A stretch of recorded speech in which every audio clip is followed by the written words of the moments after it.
اعوذ باللہ من الشیطان الرجیم بسم اللہ الرحمن الرحیم سبح للہ ما فی السماوات وما فی الارض وهو العزیز الحکیم یا ایہا الذین آمنوا لم تقولون ما لا تفعلون کبر مقتا عند اللہ ان تقولوا ما لا تفعلون ان اللہ یحب الذین یقاتلون فی سبیلہ صفا کأنہم بنیان مرصوص وَإِذْ قَالَ مُوسَىٰ لِقَوْمِهِ يَا قَوْمِ لِمَ تُؤْذُونَنِي وَقَدْ تَعْلَمُونَ أَنِّي رَسُولُ اللَّهِ إِلَيْكُمْ فَلَمَّا زَاغُوا أَزَاغَ اللَّهُ قُلُوبَهُمْ وَاللَّهُ لَا يَهْدِي الْقَوْمَ الْفَاسِقِينَ وَإِذْ قَالَ عِيسَى ابْنُ مَرْيَمَ يَا بَنِي إِسْرَائِيلَ إِنِّي رَسُولُ اللَّهِ إِلَيْكُمْ مُصَدِّقًا لِمَا بَيْنَ يَدَيَّ مِنَ التَّوْرَاةِ وَمُبَشِّرًا بِرَسُولٍ يَأْتِي مِن بَعْدِي اسْمُهُ أَحْمَدُ فلما جاءهم بالبينات فقالوا هذا سحر مبين ومن أظلم ممن افترى على الله الكذب وهو يدعى إلى الإسلام والله لا يهدي القوم الظالمين يريدون ليطفئوا نور الله بأفواههم والله متم نوره ولو كره الكافرون هو الذي أرسل رسوله بالهدى ودين الحق ليظهره على الدين كله ولو كره المشركون يا أيها الذين آمنوا هل أدلكم على تجارة تنجيكم من عذاب أليم تؤمنون بالله ورسوله وتجاهدون في سبيل الله بأموالكم وأنفسكم ذالکم خیر لکم ان کنتم تعلمون یغفر لکم ذنوبکم ویدخلکم جنات تجری من تحتها الانہار ومساکن طیبة فی جنات عدن ذالک الفوز العظیم واخرى تحبونها نصر من اللہ وفتح قریب وبشر المؤمنین یا ایہا الذین آمنوا کونوا انصار اللہ کما قال عیسی ابن مریم للحواریین من انصاری الی اللہ قال الحواریون نحن انصار اللہ فآمنت طائفة من بنی اسرائیل وکفرت طائفة فأیدنا الذین آمنوا علی عدوهم فَأَصْبَحُوا ظَاهِرِينَ صدق اللہ العظیم۔ پناہ مانگتا ہوں میں اللہ کی شیطان مردود سے، شروع اللہ کا نام لے کر جو بڑا مہربان نہایت رحم کرنے والا ہے۔ جو چیز آسمانوں میں ہے اور جو زمین میں ہے سب اللہ کی تنزیہ کرتی ہے اور وہ غالب حکمت والا ہے۔ مومنوں، تم ایسی باتیں کیوں کہا کرتے ہو جو تم کیا نہیں کرتے؟ اللہ اس بات سے سخت بیزار ہے کہ ایسی بات کہو جو کرتے نہیں۔ جو لوگ اللہ کی راہ میں پرے جما کر لڑتے ہیں کہ گویا سیسا پلائی ہوئی دیوار ہیں، وہ بے شک محبوب کردگار ہیں، بے شک اللہ ان کو محبوب رکھتا ہے۔ اور وہ وقت یاد کرنے کے لائق ہے کہ جب موسیٰ علیہ السلام نے اپنی قوم سے کہا کہ بھائیو تم مجھے کیوں ایذا دیتے ہو، حالانکہ تم جانتے ہو میں تمہارے پاس اللہ کا بھیجا ہوا ہوں۔ تو جب ان لوگوں نے کجروی کی اللہ نے ان کے دل ٹیڑھے کر دیے اور اللہ نافرمانوں کو ہدایت نہیں دیتا۔ اور وہ وقت بھی یاد کرو جب مریم علیہ السلام کے بیٹے عیسیٰ علیہ السلام نے کہا اے بنی اسرائیل میں تمہارے پاس اللہ کا بھیجا ہوا آیا ہوں اور جو کتاب مجھ سے پہلے آ چکی ہے یعنی تورات اس کی تصدیق کرتا ہوں، اور اے پیغمبر جو میرے بعد آئیں گے ان کا نام احمد ہوگا، ان کی بشارت سناتا ہوں۔ پھر جب وہ لوگ ان لوگوں کے پاس کھلی نشانیاں لے کر آئے تو کہنے لگے یہ تو صریح جادو ہے، اور اس سے ظالم کون ہے کہ بلایا تو جائے اسلام کی طرف اور وہ اللہ پر جھوٹ بہتان باندھے، اور اللہ ظالم لوگوں کو ہدایت نہیں دیا کرتا۔ یہ چاہتے ہیں کہ اللہ کے چراغ کی روشنی کو منہ سے پھونک مار کر بجھا دیں، حالانکہ اللہ اپنی روشنی کو پورا کر کے رہے گا، خواہ کافر ناخوش ہی ہوں۔ وہی تو ہے جس نے اپنے پیغمبر کو ہدایت اور دین حق دے کر بھیجا تاکہ ایسی اور سب دینوں پر غالب کرے، خواہ مشرکوں کو یہ کتنا ہی برا کیوں نہ لگے۔ مومنوں، میں تم کو ایسی تجارت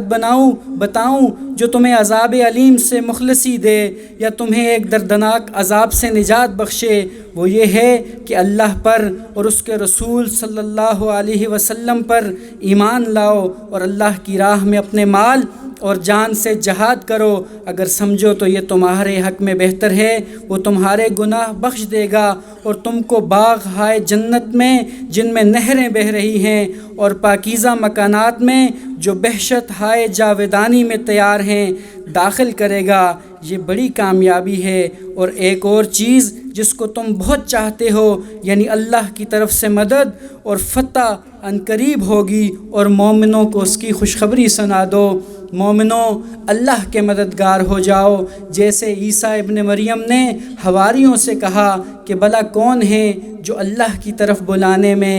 میرے مددگار ہوں؟ حواریوں نے کہا کہ ہم اللہ کے مددگار ہیں۔ تو بنی اسرائیل میں سے ایک گروہ تو ایمان لے آیا اور ایک گروہ کافر رہا۔ آخر الامر ہم نے ان ایمان لانے والوں کو ان کے دشمنوں کے مقابلے میں مدد دی اور وہ غالب ہو گئے۔ بے شک سچ فرمایا اللہ تعالیٰ نے۔ نبی اکرم صلی اللہ علیہ وسلم نے فرمایا 4 صفتیں ایسی ہیں کہ جس شخص میں یہ چاروں پائی جائیں وہ خالص منافق ہے، اور جس میں کوئی ایک صفت پائی جائے اس میں نفاق کی ایک خصلت ہے جب تک وہ اسے چھوڑ نہ دے۔ یہ کہ اول کہ جب اس کے پاس کوئی امانت رکھی جائے تو وہ اس میں خیانت کرے، جب وہ بولے تو جھوٹ بولے، جب عہد کرے تو اس عہد کی پاسداری نہ کرے، اور جب لڑے تو اخلاق و دیانت کی ساری حدوں کو توڑ دے۔ انتہائی عزیز معتمد عام، ذمہ داران جمعیت اور جان سے عزیز اراکین جمعیت، السلام علیکم ورحمۃ اللہ وبرکاتہ۔ سبحان اللہ و بحمدہ، سبحان اللہ العظیم کہ اسلامی جمعیت طلبہ پاکستان اپنے سالانہ اجتماع برائے ارکان کے موقع پر اپنی مرکزی اور صوبائی قیادت کے چناؤ اور انتخاب کا مرحلہ مکمل کر چکی ہے۔ ہم اس پر اللہ رب العالمین کا شکر ادا کرتے ہیں۔ عزیز اراکین جمعیت، میں اپنی تمام تر بشری کمزوریوں کے ساتھ آپ کے سامنے یہاں ناظم اعلیٰ کی حیثیت پر سٹیج پہ کھڑا ہوں۔ میں صلاحیت میں اور صالحیت میں اپنے پیش روؤں کا اشیر بھی نہیں ہوں، اور میرے سامنے موجود یہ جو اراکین جمعیت ہیں ان میں سے ہر ایک اپنی ایک داستان رکھتا ہے۔ ان میں سے ایسے اراکین بھی یہاں موجود ہیں کہ جن کو میں جانتا ہوں کہ گزشتہ سال جن کے والدین، والد اور والدہ دونوں اس دار فانی سے کوچ کر گئے، لیکن انہوں نے یہ پورا سیشن اسلامی جمعیت طلبہ کی ذمہ داری میں گزارا ہے۔ میرے سامنے ایسے اراکین جمعیت بھی موجود ہیں کہ جن کے سر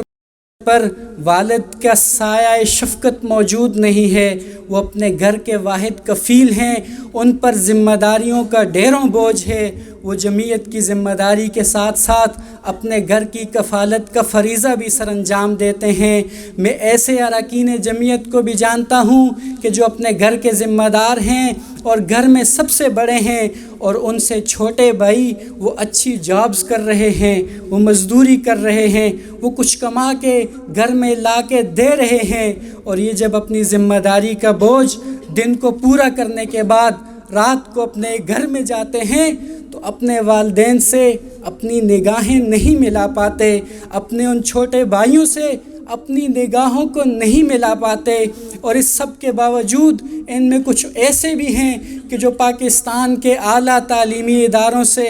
ویل کوالیفائڈ ہیں، لیکن جمعیت کے نظم کے حکم پر وہ اپنی ڈگری کو ایک طرف رکھ کر جمعیت کی ذمہ داری کو ادا کرنے میں مصروف عمل ہیں۔ اور ان اللہ اشترا من المؤمنین انفسہم و اموالہم بان لہم الجنہ کے مصداق، جنت کے بدلے میں، اقامت دین کی جدوجہد کے نتیجے میں، رضائے الہی کے حصول کے بدلے میں اپنی جوانیوں کو اللہ کے سپرد کر چکے ہیں۔ عزیز اراکین جمعیت، اسلامی جمعیت طلبہ اللہ رب العالمین کی شکر گزار ہے کہ نفس نفسی، دنیا داری، دین بیزاری، باطل پرستی اور شر و فساد کے اس دور کے اندر کہ جس کے بارے میں نبی اکرم صلی اللہ علیہ وسلم نے فرمایا تھا کہ لوگوں پر ایک زمانہ ایسا آئے گا کہ دین پر صبر کرنے والا آدمی ایسا ہوگا جیسے ہاتھ میں چنگاری پکڑنے والا۔ ایسے دور میں عزیز ساتھیوں، جمعیت اپنے نصب العین پروگرام اور اپنے متعین کردہ اصولوں اور طریقہ کار کے اندر رہتے ہوئے اپنی منزل کی جانب گامزن ہے۔ اس طویل اور کھٹن سفر کی راہ میں کار نبوت اور فریضہ اقامت دین کی جدوجہد میں ہر اول دستے کا کردار ادا کرتے ہوئے اپنی کسی بھی نوعیت کی خدمت بجا لانے پر اللہ رب العالمین کا شکر ادا کرتی ہے، اور کوتاہیوں اور لغزشوں پر اللہ رب العالمین سے عفو و درگزر کی طالب ہے، اور مزید ہدایت و توفیق کی متمنی بھی ہے۔ عزیز اراکین جمعیت، یہ اسلامی جمعیت طلبہ مولانا مودودی رحمہ اللہ کا بویا ہوا وہ بیج ہے، وہ سید مودودی علیہ رحمہ کہ جنہوں نے جامد مذہبیت کے دور میں کسی مصلحت، کسی مداحنت، کسی مفاہمت اور کسی مرعوبیت کے بغیر پوری قوت اور استدلال کے ساتھ دین مبین کا انقلابی تصور پیش کرتے ہوئے بتایا کہ دین ایک مکمل ضابطۂ حیات ہے اور حق و باطل کی کشمکش کا نام ہے، اور ایمان کا تقاضا اسی وقت پورا ہو سکتا ہے کہ جب غلبہ دین حق کی جدوجہد کی جائے۔ مولانا مودودی کے شجر سایہ دار سے فیض حاصل کرنے والوں کی، سابقین کی، احباب کی ایک پوری کہکشاں ہے کہ جس کے ہر ستارے نے جدوجہد اور عزیمت، ایثار و قربانی کے نمونے قائم کیے ہیں۔ انہی کی لازوال قربانیوں کا ثمر یہ اسلامی جمعیت طلبہ آج میرے اور آپ کے ہاتھوں میں ہے۔ ہم ان سب شہداء، ان سب سابقین، ان سب احباب کے لیے دعا گو ہیں کہ رب کریم ان کو اجر عظیم سے نوازے اور مولانا مودودی رحمہ اللہ پر اپنی رحمتوں کا نزول فرمائے۔ حضرت انس رضی اللہ تعالیٰ عنہ سے مروی ہے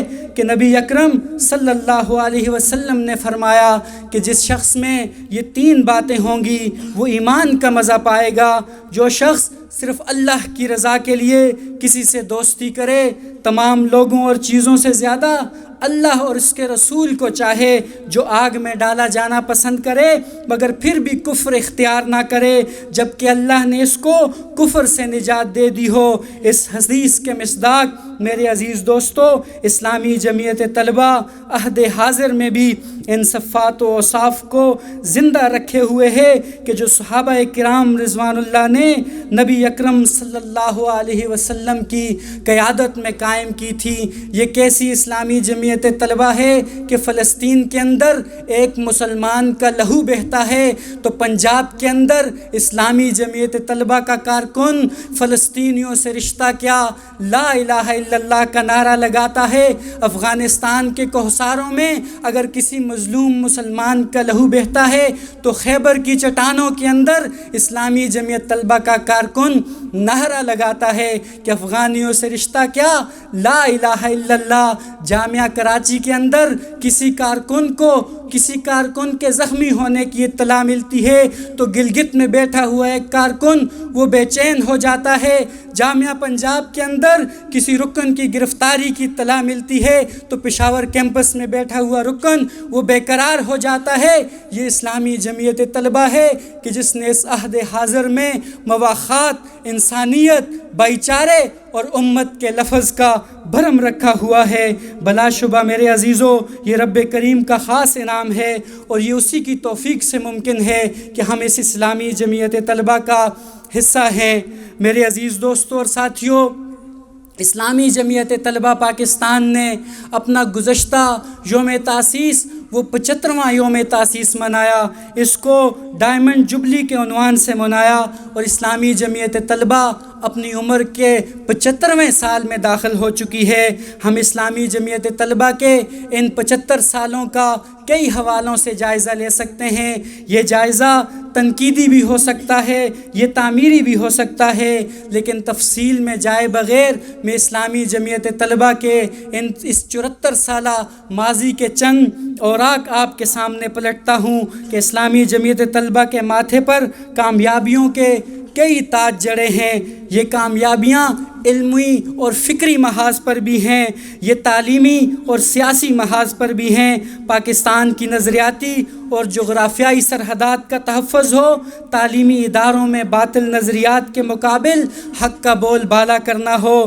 طلبہ حقوق کی جدوجہد ہو، طلبہ یونین کے میدان میں انتخابات میں کامیابی کے جھنڈے گاڑنے ہوں، تحریک ختم نبوت ہو یا بنگلہ دیش نامنظور تحریک ہو، طلبہ یونین کی بحالی کی جدوجہد ہو یا پھر بورڈ آف گورنر نامنظور کی تحریک ہو، ایسی سینکڑوں مہمات ہیں، ایسی ہزاروں سرگرمیاں ہیں کہ جو اسلامی جمعیت طلبہ نے کامیابی سے ممکن بنائی ہیں، اور اس ادوار کے اندر، ہر دور کے اندر، ہر ظالم وقت نے، ہر جابر وقت نے یہ چاہا کہ وہ اس اسلامی جمعیت طلبہ کو پاکستان کے اس نقشے سے مٹا دے، لیکن اقبال نے کہا تھا وہ چنگاری خس و خاشاک سے کس طرح دب جائے، جسے حق نے کیا ہو نیستاں کے واسطے پیدا۔ عزیز کارکنان جمعیت، یہ اسلامی جمعیت طلبہ جو اپنے 74 سال مکمل کر کے آج میرے اور آپ کے ہاتھوں میں ہے، ان کامیابیوں کی واحد وجہ وہ صرف اور صرف یہی ہے کہ ہر دور کے اندر زمان اور مکان کے اعتبار سے اسلامی جمعیت طلبہ نے اپنی مشکلات کو سمجھا، دعوت کے تقاضوں کو سمجھا، اپنے آپ کو ان تقاضوں سے ہم آہنگ کیا، اس کے حوالے سے حکمت عملی اور منصوبہ بندی ترتیب دی، اپنے لیے اہداف کا تعین کیا، اور پھر ان اہداف کے حصول کو ممکن اور یقینی بنایا۔ یہ اس کا ثمر ہے کہ آج اسلامی جمعیت طلبہ الحمدللہ ہمارے ہاتھوں میں موجود ہے۔ عزیز ارکان جمعیت، ہمارے مخاطبین اگرچہ وہ طلبہ و طالبات ہیں، ہمارا دائرہ کار وہ تعلیمی دنیا ہے، مگر وہ تمام عوامل کو جو اس دائرہ کار کو ڈائریکٹلی یا انڈائریکٹلی افیکٹ کرتے ہیں، ان پر اثر انداز ہوتے ہیں، ان کو سمجھے بغیر دعوت دین کا کام کرنا کسی داعی کے لیے ممکن نہیں ہے۔ عزیز دوستو اور ساتھیو، مرکزی مجلس شورا کے احساس کے تناظر میں، اپنے مشاہدات کے تناظر میں یا اپنے درد دل کے تناظر میں اراکین جمعیت کو رکن جمعیت ہونے کی حیثیت سے اپنی چند نکات پر مشتمل اپنی گفتگو کرنا چاہوں گا۔ سب سے پہلی اور بنیادی بات جو میرے اور آپ کے سامنے ہے وہ ہماری اپنی ذات ہے۔ ہم اسلامی جمعیت طلبہ کے رکن بعد میں ہیں، ہم مسلمان اس سے پہلے ہیں۔ یہ رکنیت یہ تو دراصل ایمان کی تجدید کا ٹول ہے، یہ رکنیت یہ تو دراصل ہمیں شعوری اور باعمل اور شعوری مسلمان بنانے کا ایک زینہ ہے۔ اس لیے میرے دوستو اور ساتھیوں، اس نسبت سے ہم پر 100 گنا بڑھ کر یہ ذمہ داری عائد ہوتی ہے کہ ہم اپنی شخصیت کو اور ہم اپنی ذات کو ان اوصاف سے مزین کریں کہ جو ایک مسلمان کی حیثیت سے بھی، اور ایک رکن جمعیت کی حیثیت سے بھی، اور پھر ایک ذمہ دار کی حیثیت سے بھی، اور پھر دعوت دین کا نام لینے والے ایک داعی کی حیثیت سے بھی ہم پر لازم ہیں۔ اس میں چند چیزیں جو بنیادی اہمیت کی حامل ہیں، ان میں سب سے پہلی یہ ہے کہ ہم اپنے عقائد کی درستی کریں، اسلام کا صحیح فہم حاصل کریں، اور اس درستی اور اسلام کے صحیح فہم کے جو ماخذ ہیں وہ قرآن اور سیرت رسول صلی اللہ علیہ وسلم ہیں۔ عزیز اراکین جمعیت، یہ قرآن کریم کہ جو روز قیامت اپنے پڑھنے والوں کے لیے جھگڑا کرے گا، سفارشی بن کر کھڑا ہوگا۔ یہ قرآن کریم کی جو کتاب ہدایت ہے، ذالک الکتاب لا ریب فیہ ھدی للمتقین، کہ قرآن کریم کہ جس کے بارے میں نبی اکرم صلی اللہ علیہ وسلم نے کہا تھا کہ اے میرے اللہ، میں تیرا بندہ، میں تیرے بندے کا بیٹا، میں تیری بندی کا بیٹا، میری پیشانی تیرے ہاتھ میں ہے، تیرا حکم مجھ پر جاری و ساری ہے، میرے متعلق تیرا فیصلہ عدل و انصاف پر مبنی ہے، میں تجھ سے تیرے سب اسماء حسنہ کے واسطے سے سوال کرتا ہوں جو تو نے اپنی ذات کے لیے رکھے ہیں یا کسی کتاب میں نازل کیے ہیں یا کسی مخلوق کو سکھائے ہیں یا اپنے پاس ہی رکھنے پسند کیے ہیں۔ تو قرآن کو میرے دل کی بہار، تو قرآن کو میرے سینے کا نور، تو قرآن کو میرے غم و اندوہ کا اور میرے دکھوں کا مداوا بنا دے۔ قرآن میں ہو غوطہ زن اے مرد مسلمان، اللہ کرے عطا تجھے جد و تو کردار۔ یہ قرآن کریم یہ پہلی سیڑھی ہے۔ میرے عزیزو دوستو، دعوت کے میدان میں دوسری اہم چیز وہ عبادات کا شغف ہے، اور عبادات میں اول مرکزیت جس چیز کو حاصل ہے وہ فرائض ہیں، اور فرائض میں بھی سب سے بنیادی نوعیت کا جو فرض ہے وہ نماز ہے، جو دن میں 5 مرتبہ رب کائنات سے ملاقات کا وسیلہ و ذریعہ ہے کہ ہم اپنے تمام دکھ، اپنے تمام مسائل، اپنی تمام پریشانیاں اس رب کے حضور کھڑے ہو کر اس کے گوش گزار کر دیں، اس سے استعانت طلب کریں، اس سے مدد و نصرت طلب کریں، اس سے اپنے لیے سکینت طلب کریں۔ میرے عزیزو اور دوستو، یہ نماز کہ جو نبی اکرم صلی اللہ علیہ وسلم کی آنکھوں کا نور، دین کا ستون اور مومن کی معراج ہے، جو قوت و توانائی کی فراہمی کا ذریعہ اور سبب ہے۔ میرے عزیزو اور میرے دوستو، نبی اکرم صلی اللہ علیہ وسلم اور صحابہ کرام رضی اللہ عنہم کی نمازوں کے تذکرے ہم پڑھتے ہیں، ہمارے رونگٹے کھڑے ہو جاتے ہیں کہ عشرہ مبشرہ اور خود نبی مہرباں صلی اللہ علیہ وسلم کہ جب نماز پڑھتے تھے، اس میں قرآن کی تلاوت کرتے تھے تو اتنا روتے تھے کہ رونے سے چہرے اور آنکھوں میں ورم آ جاتا تھا۔ امام حسن البنا کہ جنہیں ہم امام کہتے ہیں، جن کے ہم تذکرے کرتے ہیں، کسی نے ان سے پوچھا کہ سب سے زیادہ دعوت کے میدان میں لذت کس چیز میں ہے وہ محسوس کی، تو انہوں نے فرمایا کہ جب میں قاہرہ کی گلیوں میں گھوم کر مؤذنین کو اذان کے لیے جگاتا تھا اور پھر نیل کے کنارے بیٹھ کر ان کی اذان کو سنا کرتا تھا۔ میرے عزیزو اور دوستو، تیسری اہم چیز وہ اخلاص اور للہیت ہے۔ وما امروا الا لیعبدوا اللہ مخلصین لہ الدین، کہ مصداق ہمارا ہر عمل، چھوٹے سے چھوٹا، بڑے سے بڑا، درس قرآن سے لے کر پوسٹر لگانے تک، دعوتی وفود سے لے کر دعوتی گشتوں تک، کسی کے ساتھ ڈائلاگ کرنے سے لے کر کسی ریلی اور مظاہرے تک، یہ سارے کا سارا عمل للہ فی اللہ ہونا چاہیے، یہ اللہ کی رضا کے لیے ہونا چاہیے۔ ہماری نیت میں اس سے بڑھ کر کوئی غرض و غائد شامل نہیں ہونی چاہیے، ورنہ وہ مشہور حدیث وہ اپنے سامنے رکھیے کہ جس حدیث کے مطابق ایک عابد، ایک شہید اور ایک انفاق کرنے والا محض نیت کی کھوٹ کی بنا پر جہنم میں ڈال دیے جاتے ہیں۔ میرے عزیزو اور میرے دوستو، اس کے ساتھ ساتھ ایثار و قربانی، محبت و اخوت، اخلاق و کردار، صبر و استقامت اور حکمت و بصیرت، یہ وہ ساری چیزیں ہیں، یہ وہ سارے پہلو ہیں، یہ وہ سارے اوصاف ہیں کہ جو مجموعی طور پر ہمارے تربیتی نظام سے متعلقہ ہیں، اور ہمارا تربیتی نظام کہ جو کئی اجزاء پر مشتمل ہے، جن میں علمی، فکری، روحانی تربیت بھی ہے، جس میں اخلاقی تربیت بھی ہے، جس میں تنظیمی تربیت بھی ہے، جس میں جسمانی تربیت بھی ہے، اور جس میں سیاسی تربیت بھی ہے۔ اور یہ وہی تربیتی نظام ہے کہ اپنی ہر شورا کے اندر، اپنے ہر اجتماع کے اندر، اپنی ہر تربیت گاہ کے اندر، اپنے ہر جائزے کے اندر جس کی کمزوری کا ہم جائزہ لیتے ہیں، لیکن اس کے جائزہ لینے کا پیمانہ اسی اجتماعی ارکان کو بنا لیتے ہیں۔ آپ اور میں اپنے گریبان میں جاگتے ہیں کہ تیسرا دن ہے، ہمیں 3 دنوں میں کتنی بار قرآن کریم کا مطالعہ کیا ہے، تیسرا دن ہے، ہمیں کتنی بار بذات خود اپنی ذمہ داری کا احساس کرتے ہوئے خود نماز کے لیے بیدار ہوئے ہیں، کتنے دن ہم نے اپنے آپ کا محاسبہ کیا ہے؟ کتنے دن ہم نے پروگرام کے اندر دلچسپی سے، سنجیدگی سے اپنے پروگرامات کو اٹینڈ کیا ہے؟ میرے عزیزوں اور میرے دوستوں، جمعیت کا رکن ہو اور اس کو جھنجھوڑ کر نماز کے لیے بیدار کیا جائے، یہ ممکن نہیں ہے، یہ متضاد چیزیں ہیں۔ جمعیت کا رکن ہو، اس کو آوازیں دی جائیں کہ اجتماع گاہ کے اندر آ جاؤ، یہ جمعیت کے رکن کے شایان شان نہیں ہے۔ جمعیت کا رکن ہو، اس کو توجہات کرائی جائیں کہ سنجیدگی اور وقار کا مظاہرہ کیجئے، یہ اجتماعی ارکان ہے، اور وہ ایسا نہ کرے، یہ جمعیت کے رکن سے متضاد صفت ہے۔ میرے عزیزوں اور میرے دوستوں، امام حسن البنا نے کہا تھا کہ جس وقت تم میں سے 300 ایسے دستے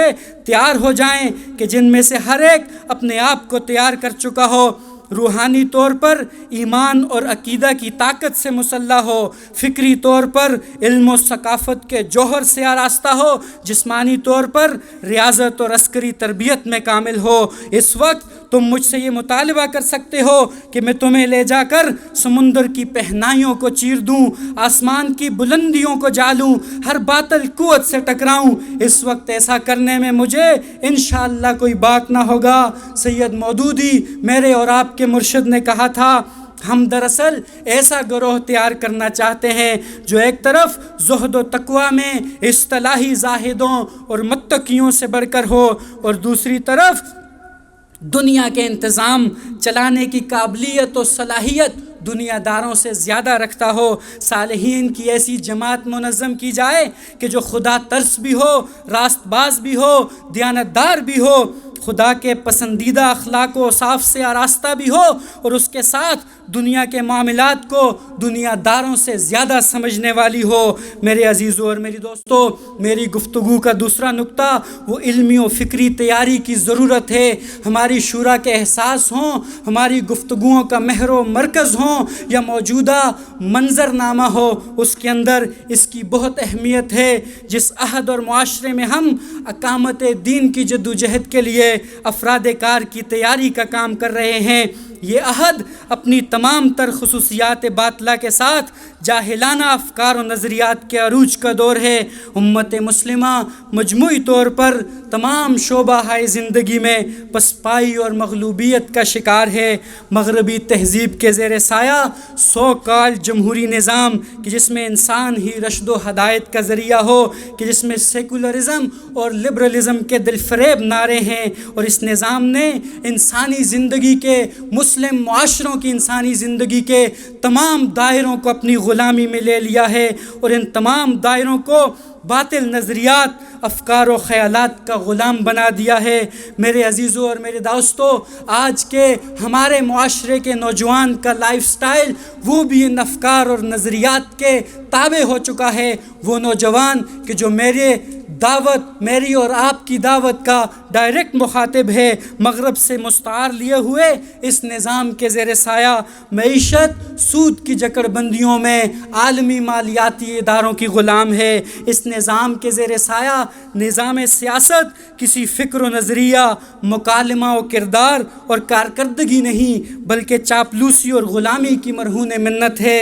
اس نظام کے تحت نظام انصاف میں سب کچھ میسر ہے، اور اگر میسر نہیں تو وہ انصاف نہیں ہے۔ اس نظام کے تحت نظام تعلیم طبقات در طبقات تقسیم فرسودہ اور ناکارہ نظام تعلیم ہے، اور اس نظام کے تحت ہمارا معاشرتی اور ہمارا خاندانی نظام کہ جو اپنی شاندار روایات اور اقدار کا حامل تھا وہ تیزی سے ان اقدار کو کھو رہا ہے۔ آج جس معاشرے میں ہم زندہ ہیں، ان معاشرے میں ہم ایسے نعروں کو سن رہے ہیں، ایسے موضوعات کی ترویج اور ابلاغ کو دیکھ رہے ہیں کہ جس کا تصور آج سے 20 سال پہلے محال تھا۔ وہ چاہے توہین رسالت کا معاملہ ہو، وہ ختم نبوت کا معاملہ ہو، وہ خدا کے وجود کی بات ہو، وہ فیمینزم ہو، وہ ہم جنس پرستی ہو، یہ سارے وہ عنوانات ہیں، اور اس سے ملتے جلتے کئی عنوانات ہیں کہ جو عالمی اور بین الاقوامی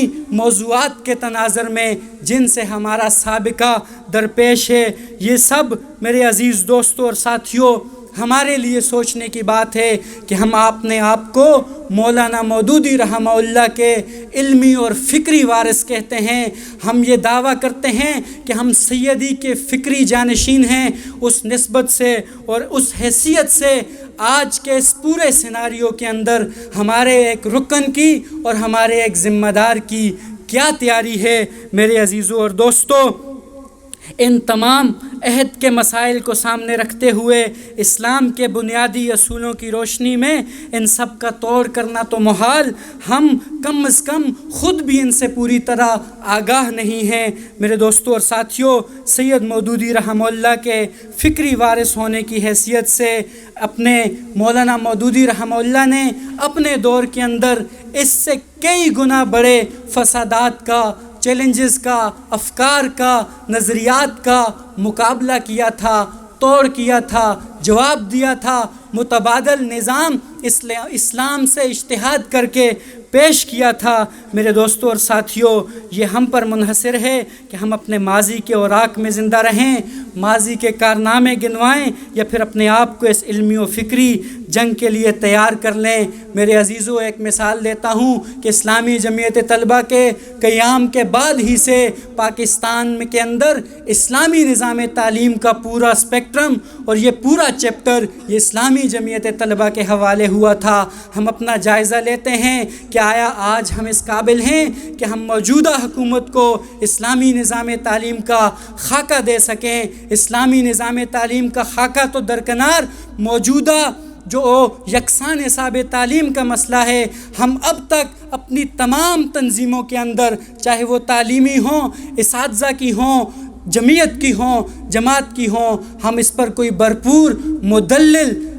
جواب نہیں دے سکے ہیں. اس لیے میرے دوستوں اور ساتھیوں، ماضی میں زندہ رہنا ہے تو مولانا مودودی رحمہ اللہ کا یہ اقتباس سن لیجئے. مولانا مودودی لکھتے ہیں کہ دنیا اب آگے بڑھ چکی ہے، اس کو اب الٹے پاؤں ان منازل کی طرف واپس لے جانا ممکن نہیں ہے جن سے وہ 600 برس پہلے گزر چکی ہے. علم و عمل کے میدان میں رہنمائی صرف وہی کر سکتا ہے کہ جو دنیا کو آگے کی جانب لے کے جائے، نہ کہ پیچھے کی جانب. لہٰذا اب اگر اسلام دوبارہ سے دنیا کا امام اور رہنما بن سکتا ہے تو اس کی بس ایک ہی صورت ہے کہ مسلمانوں میں کچھ ایسے مفکر اور محقق پیدا ہوں کہ جو فکر و نظر اور تحقیق و اکتشاف کی بنیاد پر اپنی قوت سے ان بنیادوں کو ڈھا دیں کہ جن پر مغربی تہذیب کی موجودہ عمارت قائم ہے. قرآن کے بتائے ہوئے طریقے فکر و نظر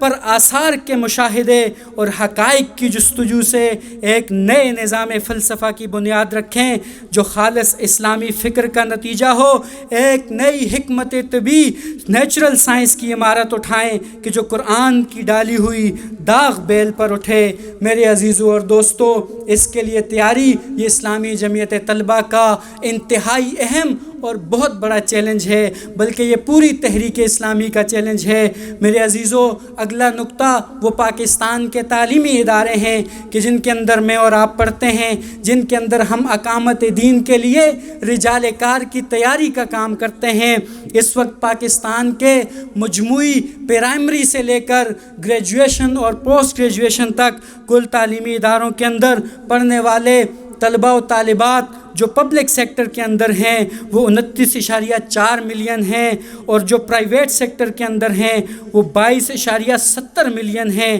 56% اس میں پبلک تعلیمی اداروں کے اندر ہیں اور 44% وہ پرائیویٹ سیکٹر کے اندر ہیں. اور پرائیویٹ سیکٹر کے اندر گزشتہ ایک دہائی کے اندر کئی گنا طلبہ کی تعداد میں اضافہ ہوا ہے. سرکاری اور پرائیویٹ جامعات کے جو فگرز ہیں اس کے اندر 56% میل ہیں، 44% فیمیل ہیں. یہ بھی ہمارے لیے ایک بڑا چیلنج ہے کہ آج پاکستان کی جامعات سے ایک قدم آگے بڑھ کر پاکستان کے اندر جو ڈگری کالجز ہیں، جو پوسٹ گریجویٹ کالج ہیں، وہاں پر بھی اوپن میرٹ کی بنیاد پر کو ایجوکیشن کا آغاز ہو چکا ہے، اور اوپن میرٹ کی بنیاد پر ہر سال کے اعتبار سے ہر سال طالبات کی ریشوں میں وہ اضافہ ہو رہا ہے۔ کراچی یونیورسٹی کے اندر 80% طالبات پڑھتی ہیں۔ اسلامی جمعیت طلبہ دعوت کا کام اگر تعلیمی اداروں کے اندر کر رہی ہے تو اس کو اس نقطے پر بھی سوچنا ہوگا۔ اور یہ جو پرائیویٹ جامعات ہیں کہ جن کے اندر مسلسل اضافہ ہو رہا ہے، اس وقت پاکستان کے اندر 111 سرکاری جامعات ہیں، 75 پرائیویٹ جامعات ہیں کہ جن کے اندر ہم بہت کم تعداد میں موجود ہیں، اور جن نظریات و افکار کی میں نے بات کی ہے وہ میکسیمم انہی جامعات کے زیر سایہ پلتے ہیں، پھلتے ہیں، پھولتے ہیں اور معاشرے کے اندر ٹرینڈز کو سیٹ کرتے ہیں۔ ہمارے لیے یہ بھی ایک چیلنج ہے۔ عزیز دوستو اور ساتھیو، میرا اگلا نقطہ وہ میڈیا ہے۔ ہم میڈیا کے دور میں زندہ ہیں۔ آج سے پہلے مولانا مودودی رحمہ اللہ کے وقت میں وہ لٹریچر کا زمانہ تھا، اس کے بعد اخبارات کا زمانہ تھا، آج میڈیا کا زمانہ ہے۔ ڈیجیٹل انقلاب کے رونما ہونے کے نتیجے میں ہم یہ کہہ سکتے ہیں کہ یہ میڈیا ایک فتنہ بھی ہے، لیکن ہم یہ بھی مانتے ہیں کہ میڈیا ایک نعمت بھی ہے۔ اگر اس کو ہم دعوتی اعتبار سے پلان کریں گے، ڈیزائن کریں گے اور اپنی دعوت کے ابلاغ کے لیے بہترین سے بہترین انداز میں لے کر چلیں گے تو پاکستان کے اندر کئی کروڑ نوجوان ہیں کہ جو اس وقت سوشل میڈیا سے منسلک ہیں۔ اس لیے اس کو مثبت انداز میں، بہترین انداز میں آگے لے کر چلنے کی ضرورت ہے۔ میرے عزیز دوستوں اور ساتھیوں، چند باتیں میں اپنے جامعات کے ساتھیوں سے کرنا چاہوں گا۔ یہ جامعات کے جو مضبوط پاکٹس ہیں یہ ہماری جمعیت کا چہرہ ہیں۔ کسی خیبر کے ایک دور دراز علاقے کے اندر ایک ٹاؤن یا ایک سٹی کے اندر ہونے والے جمعیت کے پروگرام کا کوئی اثر نہیں ہے، لیکن اسلامک یونیورسٹی کے اندر، قائد اعظم یونیورسٹی کے اندر، پنجاب یونیورسٹی کے اندر یا پشاور یونیورسٹی کے اندر یا ہزارہ یونیورسٹی کے اندر ہونے والے پروگرام کا، ہونے والے ایونٹ کا، چاہے وہ پازیٹیو ہو چاہے وہ نیگیٹو ہو، اس کا اثر مجموعی طور پر پوری تنظیم پر ہوتا ہے۔ اس لیے میرے دوستوں اور ساتھیوں، انہی اداروں کے اندر ہمارا سابقہ مشکلات سے بھی ہے، آزمائشوں سے بھی ہے، مصیبتوں سے بھی ہے، چاہے وہ عصبیت پرستی ہو، وہ لسانیت ہو، وہ قومیت ہو، وہ مسلکیت ہو، یہ سارے عوامل یہیں پر جمع ہوتے ہیں کہ جن سے ہمارا سابقہ پیش آتا ہے۔ لیکن میں آپ سے گزارش کرتا ہوں کہ آپ کے ساتھ پڑھنے والا آپ کا کارکن وہ آپ کی رعیت ہے۔ کلکم راع وکلکم مسئول عن رعیتہ، اس کی ڈگری کے ذمہ دار آپ ہیں، اس کے جسم و جان کی صلاحیتوں کے ذمہ دار آپ ہیں، اس گھر کی امیدوں کے ذمہ دار آپ ہیں کہ جو اس کے والدین نے، اس کے بہن بھائیوں نے لگا کے آپ کے پاس بھیجا ہے۔ اس لیے میرے عزیزوں اور میرے دوستوں، طاقت کے برم میں، قوت کے برم میں، نظامت کے برم میں کبر کی طرف نہ چلی جائیے گا، برائی کا برم دل میں مت لے آئیے گا، کسی پر ظلم مت کر لیجئے گا۔ آپ کے سامنے حضرت علی رضی اللہ تعالیٰ عنہ کا وہ واقعہ ہر لمحہ ہونا چاہیے کہ جب وہ میدان جہاد کے اندر ایک یہودی کے سینے پر چڑھ گئے، اس کو قتل کرنا چاہتے تھے، اس نے حضرت علی کے منہ پر تھوک دیا، حضرت علی فوراً نیچے اتر گئے۔ اس نے کہا، علی کیوں چھوڑ دیا؟ اس نے کہا، پہلے میں تمہیں رب کی رضا کے لیے قتل کر رہا تھا، اب تم نے میرے چہرے پہ تھوک دیا ہے، مجھے شبہ ہے کہ شاید اس میں میری ذاتی انا شامل نہ ہو جائے۔ اس لیے میرے دوستوں اور ساتھیوں، نفرت بھی اللہ کے لیے، محبت بھی اللہ کے لیے۔ داعیوں کا شیوا وہ محبت ہے، یقین محکم عمل پہ ہم محبت فاتح عالم۔ جہاد زندگانی میں ہیں یہ مردوں کی شمشیریں، حکمت و بصیرت کا دامن، صبر و استقامت کا دامن، اسوہ رسول اور اسوہ صحابہ اور اپنے مرشد سید مودودی کی سنت کو سامنے رکھتے ہوئے اسی انداز میں آگے بڑھنا ہے۔ سب کو اپنا دائی سمجھنا ہے، ان کے تک دائی کی صورت میں پہنچنا ہے، کسی کو اپنا دشمن نہیں سمجھنا۔ اس بات کو یاد رکھیں کہ ہم مسلم معاشرے کے اندر، اسلامی مملکت کے اندر، مسلمانوں کے اندر دعوت دین کا کام کر رہے ہیں۔ ہم اپنے ذہن کے اندر اگر 80s کا اور 90s کا کرزما رکھیں گے، اس سے باہر نہیں نکلیں گے۔ اپنے آپ کو ابھی بھی یونین کے سٹیک ہولڈر سمجھیں گے تو آپ اور میں نادان ہیں۔ ہمیں معاشرے کے اتار چڑھاؤ کو آج کے دور کو سمجھ کر آج کے دور میں زندہ رہنا ہوگا۔ آپ پر بھیڑیوں کی طرح ہر کسی کی نظریں ہوتی ہیں اور آپ کی چھوٹی سی غلطی سفید کپڑے پر لگ گئے بدنما داغ کی طرح وہ پورے ملک میں پھیل جاتی ہے۔ میرے عزیزوں اور دوستو، بہت احتیاط کے ساتھ، بہت خیال کے ساتھ، بہت صبر کے ساتھ آگے بڑھنا ہے۔ اس دور کے تقاضوں کو سمجھنا ہے۔ یہ ہاتھ کی جنگ نہیں ہے، یہ پستول کی جنگ نہیں ہے، یہ لاٹھی کی جنگ نہیں ہے، یہ دماغ کی جنگ ہے، اور دماغ کی جنگ کو وہی جیت سکتا ہے کہ جو صاحب عقل و بصیرت ہو۔ اس لیے میرے دوستو اور ساتھیوں، آپ کی نظر اقبال کے یہ اشعار کرتا ہوں۔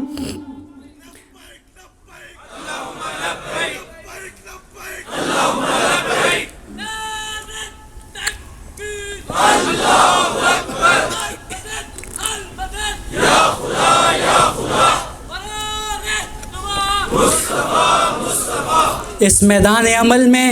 سرگرداں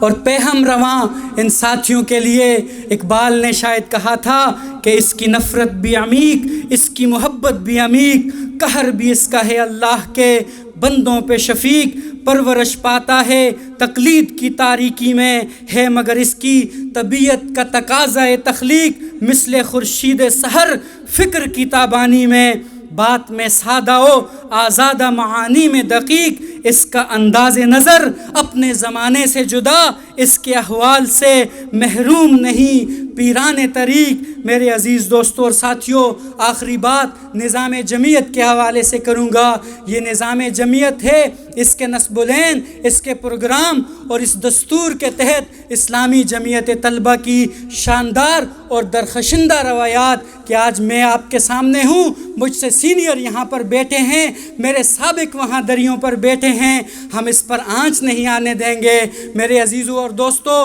نظام جمعیت کی پاسداری کا الف جو آپ کرتے ہیں، اس کے بعد آپ کو سمجھنا چاہیے کہ اپنے نظم سے بدگمان نہیں ہونا، اپنی شورا اور اس کے فیصلوں سے بدگمان نہیں ہونا، اپنے دل کو اپنے بھائی کے لیے کھوٹا نہیں رکھنا، اپنے دل میں دوسروں کے لیے بغض و عداوت نہیں رکھنا۔ رحماء بینہم کے مصداق مصمم اور مربوط تعلق کی بنیاد پر، اخوت و محبت کی بنیاد پر، یہی دستور فطرت ہے، یہی رمز مسلمانی، اخوت کی جہانگیری، محبت کی فراوانی کی بنیاد پر میرے عزیزوں اور میرے دوستوں، اپنی رائے کا بے لاگ اظہار اپنے فورم پر کرنا ہے، اپنے فیصلوں کے اوپر نقد و جرح اپنے فورم کے اندر کرنا ہے۔ جمعیت کسی اپنے رکن کو، کسی اپنے دستور اور روایات کے پاسداری کرنے والے کو یہ آزادی نہیں دے سکتی کہ وہ چوکوں اور چوراہوں میں یا میڈیا کے اوپر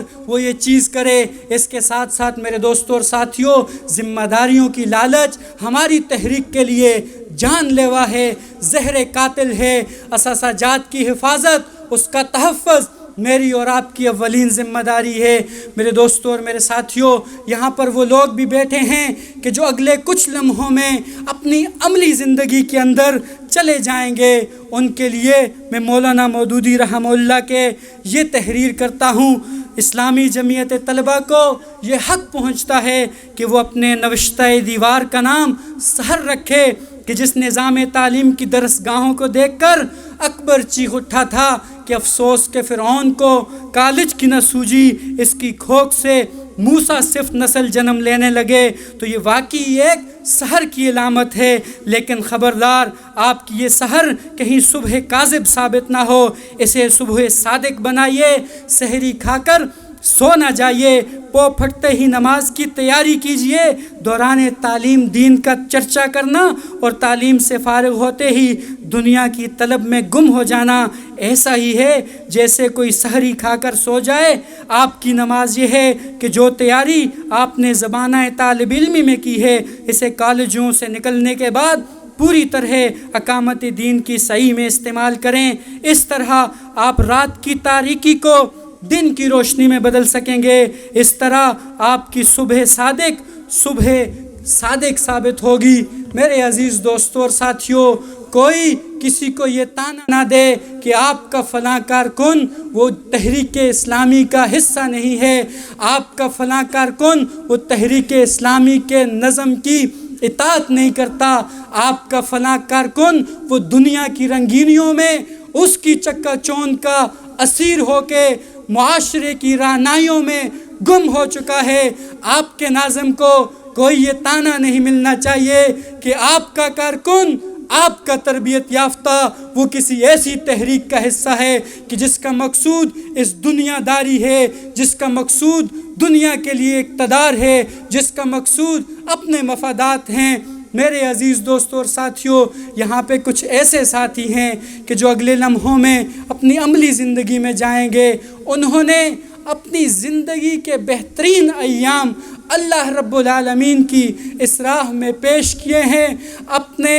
پاؤں کو اس کی گرد سے آلود کیا ہے، اپنے ماتھے کو پسینے سے شرابور کیا ہے، اس راستے میں اپنا لہو بہایا ہے۔ میرے دوستوں اور ساتھیوں، شہداء کی امین کہ یہ پاسداران ہم انہیں دعاؤں کی سہارے میں رخصت کرتے ہیں، لیکن اس سے پہلے میں چاہوں گا کہ میں اور آپ یہاں سے رخصت ہونے سے پہلے رکنیت کا جو حلف ہم نے لیا تھا ہم اس کی تجدید کر لیں، ہم اس کو زندہ کر لیں اور ہم اس کو اپنے ذہنوں میں پیوست کر لیں کہ ہم نے اللہ رب العالمین سے اس دستور کے تناظر میں اسلامی جمعیت طلبہ کی رکنیت کا حلف اٹھاتے ہوئے کیا وعدے کیے تھے۔